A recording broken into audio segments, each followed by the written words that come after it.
ರಾಮನವಮಿ ಹಬ್ಬದ ದಿನ ವಿಶೇಷವಾಗಿರುವಂಥ ರಾಮನ ಮಂದಿರಕ್ಕೆ ಬಂದಿದ್ದೀವಿ. ಎಲ್ಲರೂ ರಾಮ ದರ್ಶನ ಮಾಡ್ಕೊಳ್ಳಿ, ಅವ್ರ ಇಚ್ಛೆಗಳೆಲ್ಲ ಈಡೇರುತ್ತೆ ಅಂತ ಪ್ರಾರ್ಥಿಸ್ಕೊಳ್ತೀನಿ. ರಾಮನ ಮಂದಿರ ಮುಗಿಸ್ಕೊಂಡು ಮತ್ತೆ ಯಾವ್ದೋ ಮಂದಿರಕ್ಕೆ ಹೋದೆ ಅಂತ ನೋಡೋಣ ಬನ್ನಿ.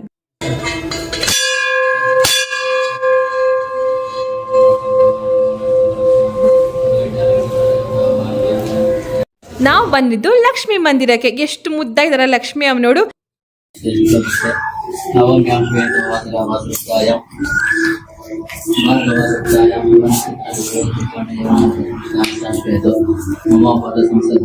ಶ್ರೀರಾಮಚಂದ್ರ ಸ್ವಾಮಿ ದೇವತಾ ಪ್ರೀತ್ಯರ್ಥಂ ಕಾಶಿ ವಿಶ್ವನಾಥ ಸ್ವಾಮಿ ದೇವತಾ ಪ್ರೀತ್ಯರ್ಥಂ ಕಾಶಿ ವಿಶ್ವನಾಥ ಸ್ವಾಮಿ ದೇವತಾ ಪ್ರೀತ್ಯರ್ಥಂ ದೇವತಾ ಪ್ರೀತ್ಯರ್ಥಂ ಈ ವಿಡಿಯೋದಲ್ಲಿ ನೀವೆಲ್ಲರೂ ಸಾಕಷ್ಟು ದೇವ್ರ ದರ್ಶನ ಮಾಡ್ತೀರಾ ಅಂತ ನಾನು ಭಾವಿಸ್ತೀನಿ. ಅದಕ್ಕೆ ಯಾರು ಕೂಡ ಸ್ಕಿಪ್ ಮಾಡಿದ್ರೆ ಕಂಪ್ಲೀಟ್ ವಿಡಿಯೋನ ನೋಡಿ ಭಗವಂತನ ಆಶೀರ್ವಾದ ಪಡ್ಕೊಳ್ಳಿ, ಅವರ ಪ್ರೀತಿ ಪಾತ್ರರಾಗಿ ಅಂತ ಕೇಳ್ಕೊತೀನಿ.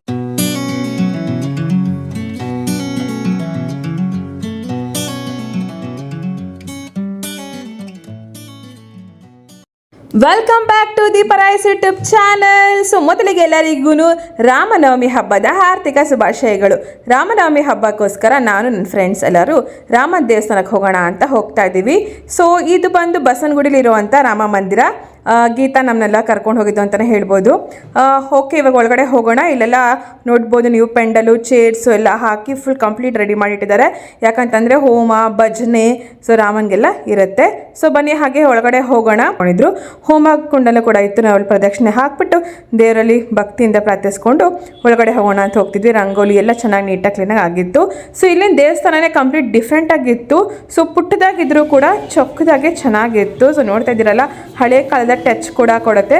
ನಾವು ಹೋಗುವಂಥ ಪ್ರತಿಯೊಂದು ದೇವಾಲಯಗಳು ಹಾಗೆ ಇರುತ್ತೆ. ಸೊ ಇಲ್ಲಿ ರಾಮ ಲಕ್ಷ್ಮಣ ಸೀತಾ ಆಂಜನೇಯ ಗಣೇಶ ಸ್ವಾಮಿ ಶಿವಪ್ಪ ಎಲ್ಲ ದೇವರುಗಳ ಮೂರ್ತಿಗಳು ಕೂಡ ಇತ್ತು. ಎಷ್ಟು ಸುಂದರವಾಗಿ ಅಲಂಕಾರ ಮಾಡಿದ್ರು. ಹೂವಿನ ಅಲಂಕಾರ ಆಗಿರಬಹುದು, ಮತ್ತು ಒಡವೆಗಳು ಅಷ್ಟೇ ತುಂಬಾ ಚೆನ್ನಾಗಿ ಹಾಕಿ ಅವ್ರು ಅಲಂಕಾರ ಮಾಡಿದ್ರು. ಸೊ ನನಗಂತೂ ಪ್ರತಿಯೊಂದು ಸಾರಿ ದೇವಸ್ಥಾನಗಳಿಗೆ ಹೋದಾಗ ಪ್ರತಿಯೊಂದು ದೇವಾಲಯಗಳು ವಿಭಿನ್ನವಾಗಿ ಕಾಣುತ್ತೆ. ಪ್ರತಿಯೊಂದು ದೇವ್ರ ಮೂರ್ತಿಗಳು ಕೂಡ ಹಾಗೆ ಕಾಣುತ್ತೆ. ಇಲ್ಲಿರುವಂಥ ದೇವ್ರ ಮೂರ್ತಿಗಳು ಕೂಡ ತುಂಬಾ ಇಷ್ಟ ಆಯಿತು. ಬಸವಣ್ಣ ನೋಡಿ ಎಷ್ಟು ಪುಟ್ಟದಾಗಿ ಯೂನಿಕ್ ಆಗಿದೆ. ಶಿವಪ್ಪಂಗೂ ಕೂಡ ಅಷ್ಟೇ ಚೆನ್ನಾಗಿ ಅಲಂಕಾರ ಮಾಡಿದರು ಶಿವಲಿಂಗದ ಮೇಲೆ. ಅದಾದಮೇಲೆ ಇವತ್ತು ರಾಮನವಮಿ ಸ್ಪೆಷಲ್ಲು ಹೋಮ ಎಲ್ಲ ಆಗಿತ್ತು. ಪ್ಲಸ್ ಸಂಜೆ ಭಜನೆ ಕಾರ್ಯಕ್ರಮ ಅಥವಾ ಸಾಕಷ್ಟು ಪ್ರೋಗ್ರಾಮ್ಗಳನ್ನ ಇಟ್ಕೊಂಡಿದ್ರು ಅನ್ಸುತ್ತೆ. ಅದಕ್ಕೆ ಪೆಂಡಲು ಚೇರ್ಸ್ ಎಲ್ಲ ರೆಡಿ ಮಾಡಿದರು. ಆಬ್ವಿಯಸ್ಲಿ ಪ್ರಸಾದ ವಿತರಣೆ ಅಂತೂ ಇದ್ದೇ ಇರುತ್ತೆ ಅಲ್ವಾ. ಸೊ ಅದಷ್ಟೇ ಅಲ್ಲ, ಇಲ್ಲಿ ಒಂದು ಹೋಮ ಕೂಡ ಇಟ್ಕೊಂಡಿದ್ರು ನೋಡಿ. ಸತ್ಯನಾರಾಯಣ ಸ್ವಾಮಿ ಫೋಟೋ ಇದೆ ಅಂತ ಅಂದರೆ ಈ ದೇವಾಲಯದಲ್ಲಿ ಸತ್ಯನಾರಾಯಣ ಸ್ವಾಮಿ ಪೂಜೆ ಕೂಡ ಇಡ್ತಾರೆ ಅಂತಲೇ ಅರ್ಥ. ಸೊ ರಾಮಲಕ್ಷ್ಮಣ ಸೀತಾ ಸ್ವಾಮಿ ಫೋಟೋನು ಕೂಡ ಇದೆ.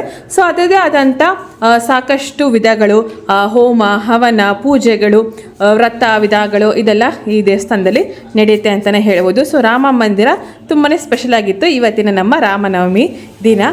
ಸೊ ನೋಡ್ತಾ ಇದ್ದೀರಲ್ಲ, ಇಲ್ಲಿ ಕಲಶ ಇಟ್ಟು ರಾಮನಿಗೋಸ್ಕರ ಸ್ಪೆಷಲಾಗಿ ದವಸ ಧಾನ್ಯಗಳನ್ನೆಲ್ಲ ಇಟ್ಟು ಪೂಜೆ ಮಾಡ್ತಿದ್ದಾರೆ. ಅಷ್ಟೇ ಅಲ್ಲ, ಅರ್ಚಕರು ನಮ್ಮದು ಹೆಸರು ಕುಲ ಗೋತ್ರ ಎಲ್ಲ ಕೂಡ ಕೇಳಿ ಅರ್ಚನೆ ಕೂಡ ಮಾಡಿದ್ರು. ತುಂಬ ಸ್ಪೆಷಲ್ ಫೀಲ್ ಆಯಿತು. ರಾಮನವಮಿ ಹಬ್ಬ ದಿನ ನಮ್ಮೆಲ್ಲರ ಹೆಸರು ಅರ್ಚನೆ ಕೂಡ ಆಯಿತು. ಕುಟುಂಬದವ್ರಿಗೆಲ್ಲ ಆಶೀರ್ವಾದ ಕೂಡ ಮಾಡಿದ್ರು ಅಂತ ಹೇಳ್ಬೋದು. ನೀವು ಕೂಡ ರಾಮ ಮಂದಿರಕ್ಕೆ ಹೋಗಿ ಬ್ಲೆಸ್ಸಿಂಗ್ಸ್ ತಗೊಳ್ಳಿ. ಸೊ ದೇವಸ್ಥಾನ ಮುಗಿಸ್ಕೊಂಡು ಬಂದಿದ್ದೀವಿ. ಈಗ ಟೈಮ್ ಇನ್ನೂ ಇದೆ. ಸೊ ಅದಕ್ಕೆ ಇನ್ನೊಂದು ದೇವಸ್ಥಾನಕ್ಕೆ ಹೋಗೋಣ ಅಂದ್ಕೊಂಡಿದ್ವಿ.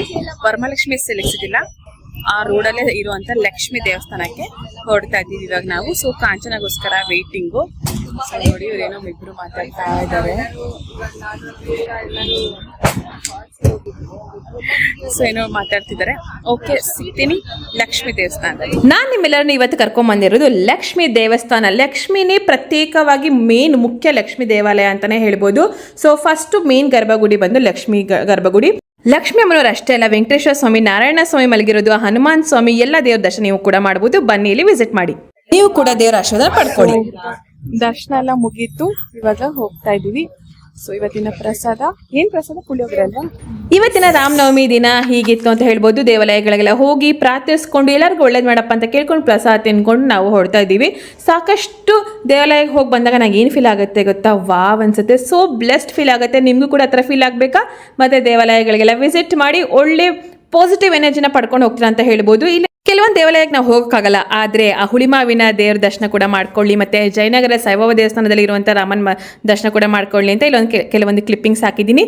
ದೇವರಲ್ಲಿ ಭಕ್ತಿಯಿಂದ ಕೇಳ್ಕೊಳ್ಳಿ, ಎಲ್ಲನೂ ಈಡೇರುತ್ತೆ ಅಂತ ಹೇಳ್ತೀನಿ.